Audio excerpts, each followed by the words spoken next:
Dear students, आज की इस वीडियो लेक्चर में हम डिस्कस करेंगे मूविंग कॉइल गैल्वेनोमीटर MCG।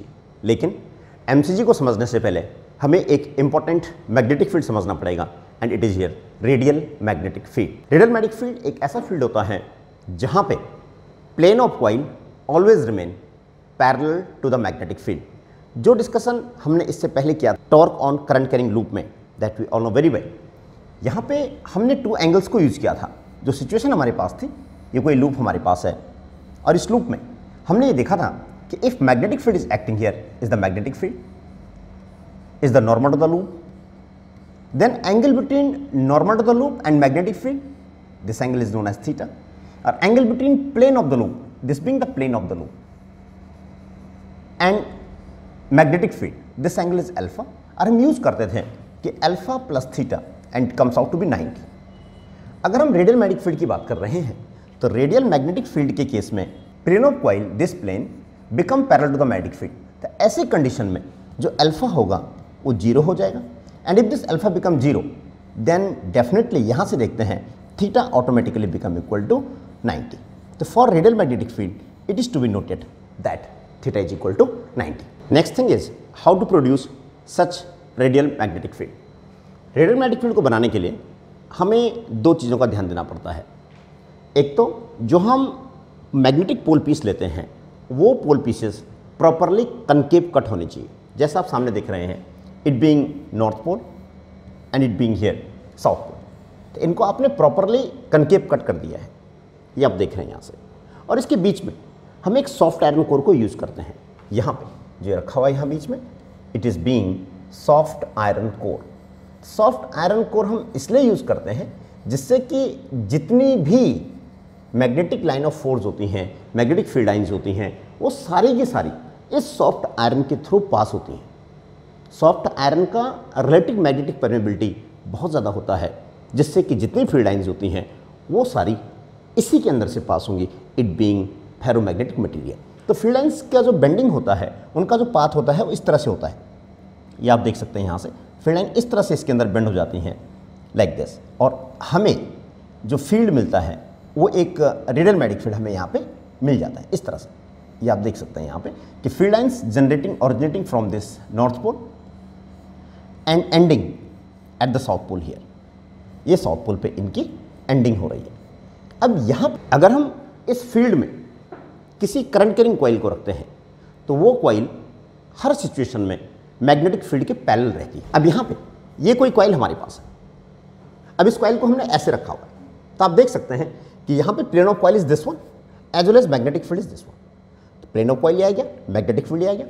और रेडियल मैग्नेटिक फील्ड की डेफिनेशन क्या होती है कि plane of coil always remains parallel to the magnetic field. अगर एक कॉइल रोटेट हो गया यहाँ पे, दिस वन आप देख सकते हैं रोटेट हो गया, अगर ये रोटेट हो गया तो again the plane of coil is this one and magnetic field is this one. अगर ये और रोटेट होता है लाइक दिस, तो आप इस कंडीशन में भी देख रहे हैं कि जो प्लेन ऑफ कॉइल है वो हर सिचुएशन में मैग्नेटिक फील्ड के पैरेलल रहता है। आप देख सकते हैं इस तरह से ये मैग्नेटिक फील्ड के पैरेलल है। तो plane of coil always remain parallel to the magnetic field. In this way हमने दो इंपॉर्टेंट पॉइंट डिस्कस किए हैं। Number one, what do you mean by radial magnetic field? Radial magnetic field is a field in which the plane of coil always remain parallel to the magnetic field. And second, how to achieve this radial magnetic field? And your answer is by using concave pole pieces and by using the soft iron core in between them, as soft iron has large relative magnetic permeability. Now let me discuss the moving coil galvanometer MCG. First of all, MCG होता क्या है? The MCG is the device which is used to measure the small current as well as small potential drop, small potential difference across a circuit.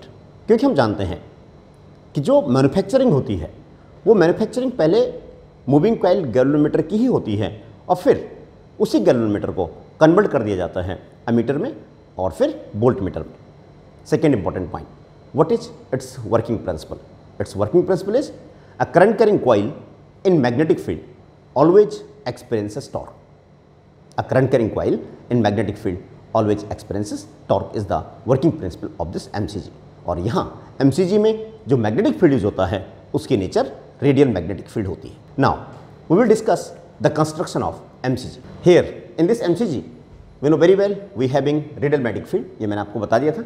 यहाँ पे ये हमारे पास north pole है जो properly concave cut हमने कर रखा है, ये साउथ पोल हमारे पास है। यहाँ पे बीच में सॉफ्ट आयरन कोर है। अब यहाँ पे हम एक इंसुलेटेड वायर को इस सॉफ्ट आयरन के ऊपर वाउंड कर देते हैं और एक कॉइल को बना देते हैं इस तरह से। यहाँ से हमने ये वायर लिया, this wire is being insulated wire. अब यहाँ पे हम हल्का सा इस तरह से इस कॉइल को यहाँ लेकर के एक हेयर स्प्रिंग हमारे पास होता है and this terminal is T2 is here.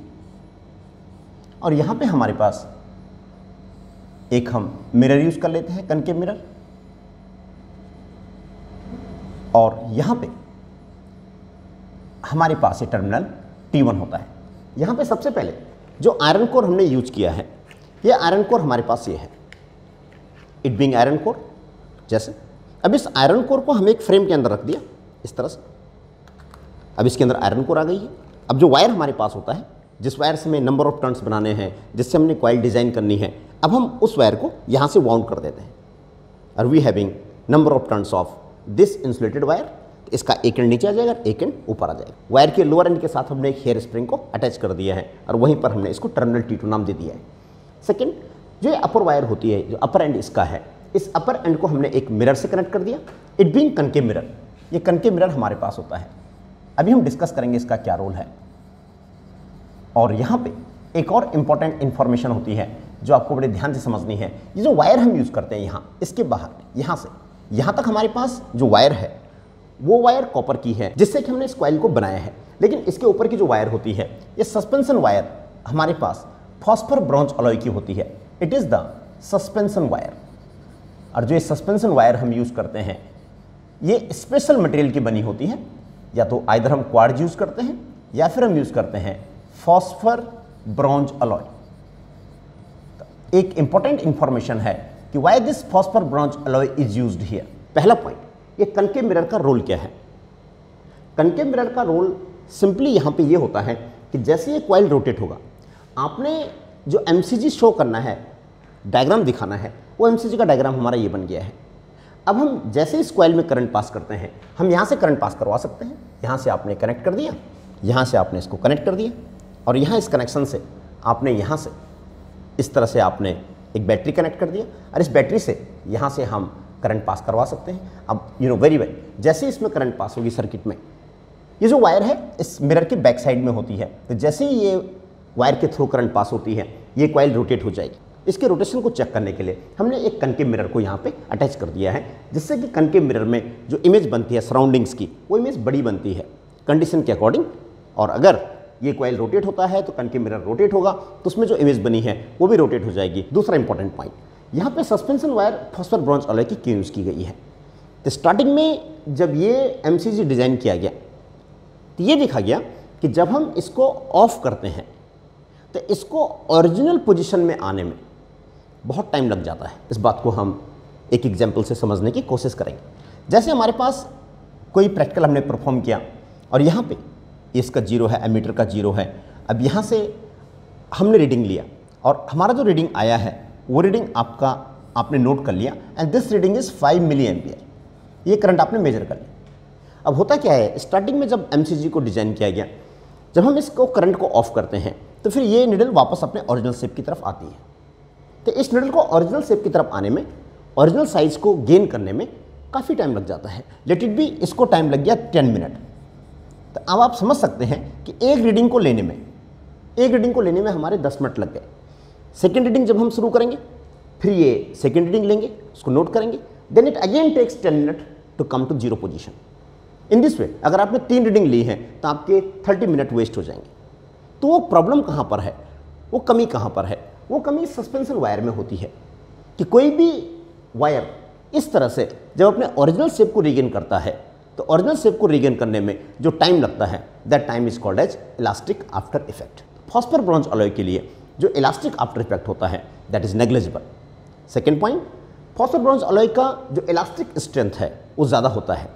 Means जो ये पूरा MCG का जो वेट है वो ये सस्पेंशन वायर ने बियर कर रखा है। जो सस्पेंशन वायर हमारे पास है ये वाली, इस सारा वेट इसके ऊपर है, तो इसकी इलास्टिक स्ट्रेंथ ज़्यादा होती है, जिससे कि ये इजीली इस वेट को बियर कर सकता है। इसकी इलास्टिसिटी ज़्यादा होती है। And third point is it is rust free. अगर बाय द वे मीडियम में मॉइस्चर आ गया है जिसमें रस्टिंग नहीं होता है इस पर, जिसकी वजह से कि इसकी स्मूथ फंक्शनिंग हो जाएगी। Now let you discuss the working of moving coil galvanometer. तो गैल्वेनोमीटर में जो हमने अभी देखा था, गैल्वेनोमीटर में वेरी वेल इसका जो प्रिंसिपल है वो यही है कि if a current carrying loop held in a magnetic field then it will experience a torque. Current की वजह से इस पर जो टॉर्क लगेगा that torque will be deflecting torque. Tau deflecting is equal to and it will be NIAB sin theta, that you know very well. अब यहाँ पे N क्या है? Number of turns in coil, I is the current flowing, A is the area of the coil, B is the magnetic field used and theta is the angle between normal to the loop and magnetic field. हम बात कर रहे हैं radial magnetic field की। This theta become equal to 90 degree. अगर ये theta 90 हो गया है तो जो टाउ डिफ्लेक्टिंग होगा हमारा ये ऑटोमेटिकली बन जाएगा NIAB। It is here the deflecting torque acting on this coil.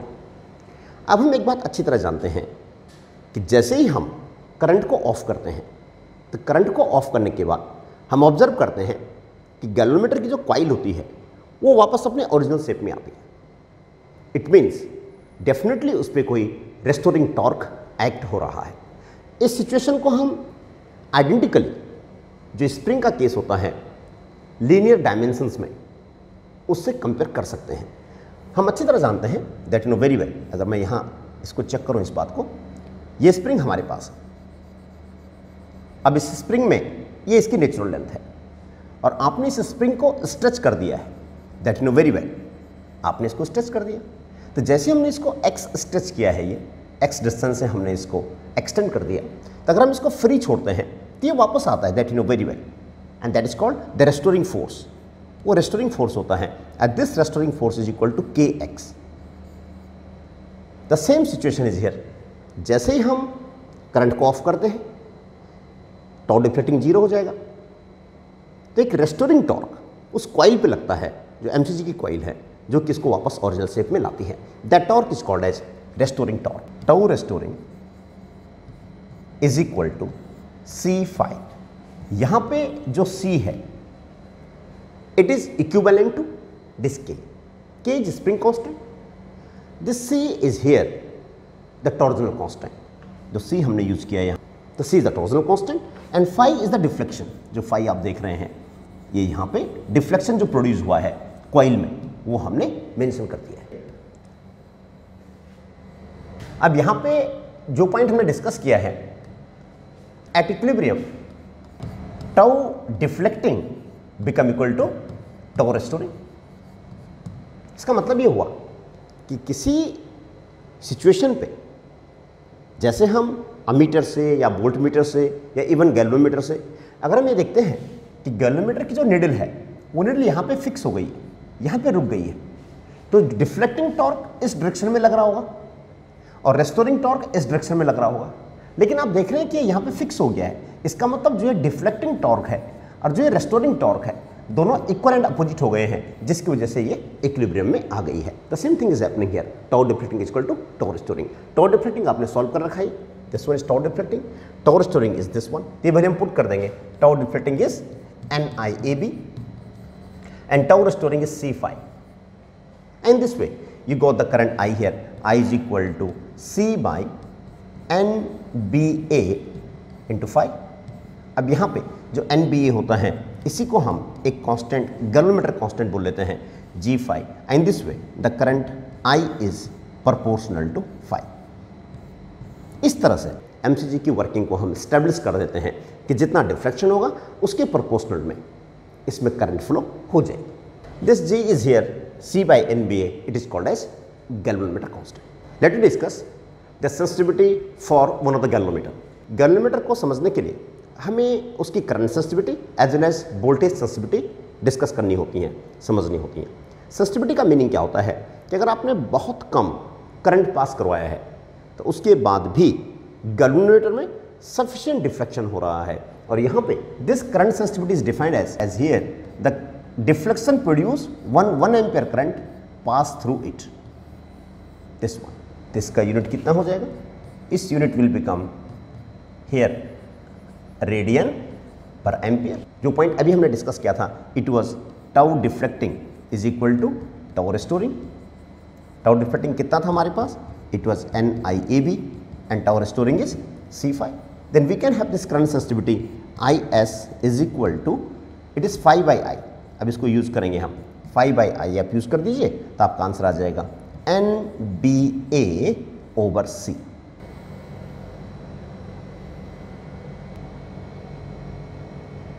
Voltage sensitivity, it is Vs and it is defined as the deflection produced in galvanometer when 1 volt PD is applied across its terminal।